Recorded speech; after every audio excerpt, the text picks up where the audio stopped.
नमस्कार।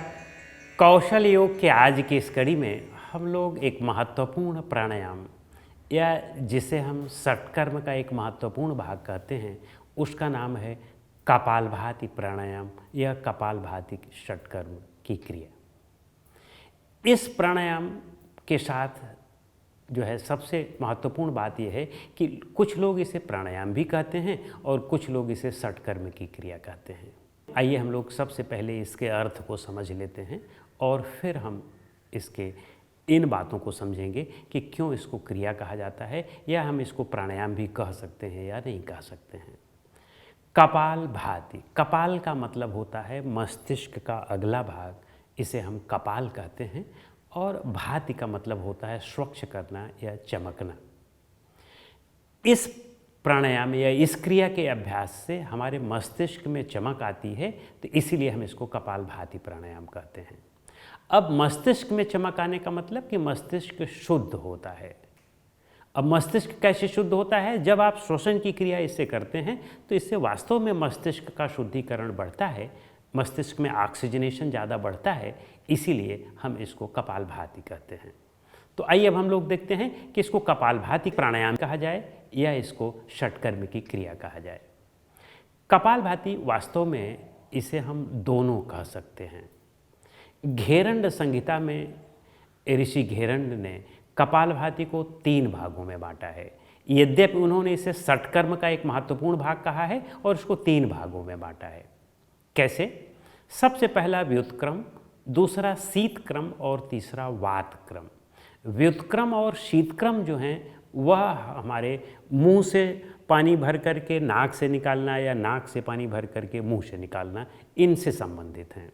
लेकिन वातक्रम जो है वह हमारी वायु से यानी श्वास प्रश्वास से संबंधित है, तो इसीलिए वे इसे वातक्रम कपालभाति कहते हैं।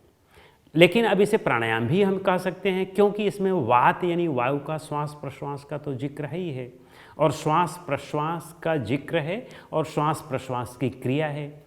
महर्षि पतंजलि ने प्राणायाम को कैसे परिभाषित किया है कि तस्मिन् सति श्वास प्रश्वास योर गति विच्छेद प्राणायाम। जब श्वास प्रश्वास की गति का आप विच्छेद करते हैं, तो यानी श्वास प्रश्वास की गति में आप परिवर्तन करते हैं, श्वास प्रश्वास की गति को आप रोकते हैं, तो श्वास प्रश्वास के इन्वॉल्वमेंट होने की वजह से इसे हम प्राणायाम भी कह सकते हैं। तो आइए हम लोग सबसे पहले इसके अभ्यास की विधि देख लें। सबसे पहली चीज़ है कि आपको किसी एक ध्यान के महत्वपूर्ण आसन में बैठना होगा, और ध्यान का जो सबसे महत्वपूर्ण आसन है या तो वह सिद्धासन है या पद्मासन है।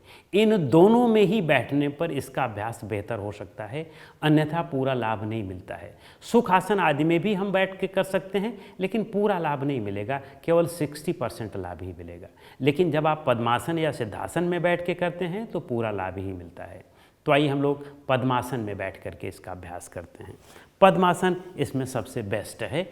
तो हम पद्मासन पर इस तरह से बैठ जाते हैं और रीढ़ गला सिर को सीधा कर लें। आइए अब हम लोग इसके सबसे प्रारंभिक अवस्था का अभ्यास करते हैं। सबसे प्रारंभिक स्थिति, पहली स्टेज की स्थिति का अभ्यास करते हैं। इसके अभ्यास के लिए आप अपने दाहिने हाथ को उठाएं और दाहिने हाथ से अपने दाहिने अंगूठे से दाहिनी नासिका को हल्का सा बंद कर लें, और बंद करने के बाद नासिकाग्र मुद्रा भी आप लगाए रख सकते हैं, लेकिन बेहतर है कि इसमें आप अभी इसको ऐसे ही रखें या आप ऐसे भी कर सकते हैं। अब हम लोग बाईं नासिका से श्वास को झटके के साथ बाहर निकालेंगे, लेंगे नॉर्मल लेकिन निकालेंगे झटके से। जो हमारी सामान्य श्वास प्रश्वास की क्रिया होती है उसमें क्या होता है कि हमारा जो श्वास को अंदर लेना है वह एक्टिव होता है, बाहर निकालना सहज अपने आप होता है, पैसिव होता है। यानी लेने में थोड़ा सा सिस्टम को हल्का सा प्रयास करना पड़ता है, लेकिन निकालने में वह सहज ही निकल जाती है। इसमें हमें उस प्रक्रिया को उलट देना होता है। उसमें लेना एक्टिव होता था, इसमें हमने लेना सहज कर दिया। उसमें निकालना पैसिव होता है, लेकिन इसमें हमने निकालना एक्टिव कर दिया। तो इस तरह से लेना पैसिव और निकालना एक्टिव। तो आइए हम लोग इसके अभ्यास की विधि देख लेते हैं। हमने सबसे पहले शुरुआत बाईं नासिका से करते हैं। तो बाईं नासिका से एक झटके से श्वास को बाहर निकाला, और नॉर्मल उसे अंदर आने दिया, फिर झटके से निकाला।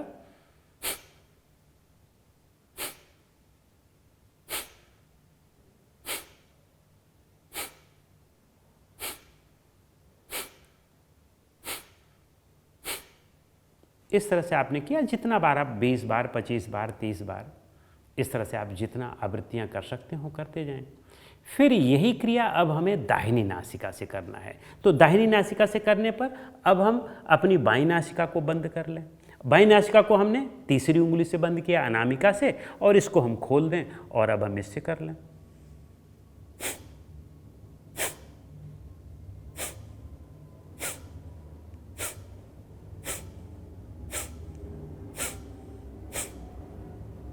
अब आप इसमें देखें कि अंदर लेने में थोड़ा समय लग रहा है, 1-1.5 सेकंड का समय जो सामान्य लगता है वही लग रहा है, लेकिन बाहर निकालने में 1 ही सेकंड में निकल रही है, जल्दी निकल रही है। तो इस तरह से हम इसको बदल लेते हैं। अब इसके बाद हम दोनों नासिका से एक साथ करते हैं।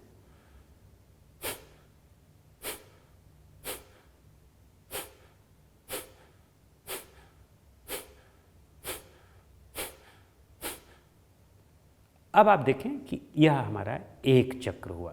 एक चक्र के बाद धीरे धीरे हम इसको 2 चक्र फिर करना शुरू कर सकते हैं, कुछ दिनों बाद 3 चक्र, कुछ दिनों बाद 4 चक्र। लेकिन चक्रों की गिनती बढ़ाने से बेहतर है कि पहले इसकी आवृत्तियों को बढ़ा लिया जाए।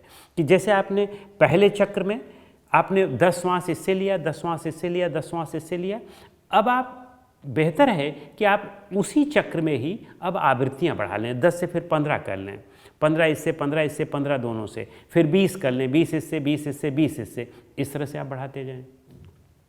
जब आपका लगभग 50 आ जाए, 50 इससे हुआ, 50 इससे हुआ, 50 इससे हुआ, तब फिर आप एक दूसरे चक्र पर आएँ और दूसरे चक्र को भी फिर वैसे शुरू करें, 10-10 से, फिर 20 से, फिर 25 से, फिर 30 से, इस तरह से उसमें भी 50 आएँ।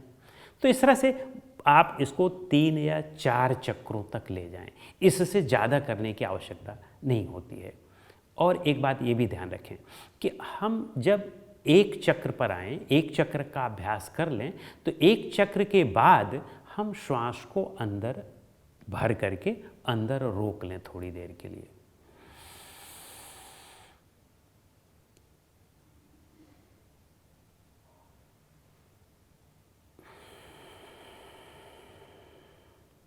फिर इस तरह से बाहर निकालें। यानी हर एक चक्रों के बाद थोड़ी देर के लिए अंदर भर करके श्वास को अंदर रोक करके रखना है, ताकि बैलेंस हो जाता है। उसमें आप श्वास को बाहर निकालने में झटका ले रहे हैं और फिर आप एक चक्र के बाद दूसरा चक्र तुरंत शुरू करेंगे तो आपका श्वास जो है वह इम्बैलेंस हो जाएगा, आउट ऑफ ब्रेथ हो जाएंगे। तो इसलिए बेहतर है कि थोड़ी देर रोक करके, या वैसे भी मान लो इसको नहीं करते हैं तो आप आधा मिनट के लिए रुक जाएं, श्वास को नॉर्मल हो जाने दें, फिर शुरू करें। तो इस तरह से आप 3-4 चक्रों का अभ्यास कर सकते हैं। ये बात हुई। अब आइए, अब हम लोग देखते हैं कि किसको इसका अभ्यास नहीं करना चाहिए। उच्च रक्तचाप और हृदय रोगियों को इसका अभ्यास बिल्कुल नहीं करना चाहिए। यदि वे इसका अभ्यास करेंगे तो वे नुकसान में पड़ जाएंगे, उनकी समस्या बढ़ जाएगी। और साथ में उन लोगों को जिनका मेटाबॉलिक सिस्टम पहले से ही तेज हुआ पड़ा है, जैसे जिनको हाइपरथायराइडिज्म की समस्या है, उनका मेटाबॉलिक सिस्टम तेज हुआ रहता है, उस स्थिति में यदि वे इसका कर लेंगे तो उनका और भी मेटाबॉलिक सिस्टम तेज हो जाएगा, तो उनकी समस्या और भी बढ़ जाएगी। उन लोगों को जिनको शरीर में पहले से ही गर्मी है, उष्णता ज़्यादा है, या उन लोगों को जिन्हें हाइपर एसिडिटी ज़्यादा रहती हो, यदि वे इसका अभ्यास करते हैं तब भी उनकी समस्या बढ़ जाएगी। उन लोगों को जिनको डिसेंट्री आदि की ज़्यादा समस्या होती है, वे भी इसका अभ्यास न करें। या उन लोगों को जिनका पेट बहुत ही नाजुक स्थिति में है, वे भी इसका अभ्यास न करें। तो इस तरह से इन लोगों को अभ्यास इनका नहीं करना चाहिए। लेकिन इसके लाभ भी बहुत हैं। इसके इतने लाभ हैं कि आप कल्पना नहीं कर सकते हैं। इस प्राणायाम के नियमित अभ्यास से आप सभी रोगों से मुक्त हो सकते हैं। स्वामी स्वात्माराम ने अपनी पुस्तक हठ प्रदीपिका के दूसरे अध्याय के 36वें श्लोक में कहा है कि भस्त्रा वल्लोहकारस्य रेच पूरव ससंभ्रमो कपालभातिर्विख्याता कफ दोष विशोषिणी। यानी कपालभाति जो है वह कफ संबंधी सभी दोषों का नाश करती है। इसके अभ्यास से कफ संबंधी जितनी भी समस्याएं हैं, जैसे खांसी है, जुखाम है, जल्दी जल्दी जुखाम हो जाता है, किसी को ब्रोंकाइटिस की समस्या है, किसी को अस्थमा की समस्या है, किसी को श्वास का रोग है, इस तरह से किसी भी प्रकार के श्वास की समस्याओं में यह बहुत लाभकारी प्राणायाम है, बहुत लाभकारी है। इसके अभ्यास से आप उन समस्याओं से पूरी तरह से बच सकते हैं। और दूसरा, इसके अभ्यास से आप डाइजेस्टिव संबंधी किसी भी समस्या का समाधान कर सकते हैं। उन लोगों को जिनको डाइजेशन की बहुत समस्या रहती हो, कब्ज आदि की शिकायत रहती हो, पेट जल्दी न साफ होता हो, इसका अभ्यास निश्चित रूप से करें और उनको पूरा लाभ होगा। लेकिन ये ध्यान रखें, सजगता के साथ इसका अभ्यास करना है, तभी इसका लाभ आपके मानसिक और भावनात्मक पक्ष पर भी पड़ेगा, अन्यथा यह केवल एक व्यायाम मात्र रह जाएगा, श्वास का व्यायाम। और उन लोगों को जिनको मोटापा हो उन्हें भी इसका अभ्यास करना चाहिए। उन लोगों को जिनको भूख कम लगती हो उन्हें भी इसका अभ्यास करना चाहिए। भूख खुल करके लगने लगेगी, अच्छी तरह से खाने का मन करेगा। इम्यूनिटी जिन्हें बढ़ाना हो अपने शरीर की, उन्हें भी इसका अभ्यास करना चाहिए। लेकिन उन लोगों को जिनको इरिटेबल बाउल सिंड्रोम वगैरह हो, उनको इसका अभ्यास नहीं करना चाहिए, क्योंकि इसके अभ्यास से उनका सिस्टम और भी इरिटेशन में आ सकता है और उनकी समस्या बढ़ सकती है, अनेकों गुना बढ़ सकती है। तो इसलिए बेहतर है कि योग्य मार्गदर्शन में इसका अभ्यास किया जाए और साथ साथ इसका अभ्यास करीब 5-7 मिनट से ज़्यादा ना किया जाए। तो उन लोगों को जिनको मोटापा आदि है वे भी इससे मुक्त हो सकते हैं। और उन लोगों को जिनको बहुत आलस्य होती हो, थकावट होता हो, काम न करने का मन करता हो, इसका अभ्यास करेंगे तो उनके शरीर में चेतना बढ़ जाएगी, उनके शरीर की क्रियाएं बढ़ जाएंगी और उनको काम करने का मन करेगा, आत्मशक्ति बढ़ती है, इच्छा शक्ति बढ़ती है। तो इस तरह से यह कपालभाति प्राणायाम बहुत उपयोगी प्राणायाम है। अगली कड़ी में हम लोग किसी एक नए प्राणायाम के साथ मिलेंगे। नमस्कार।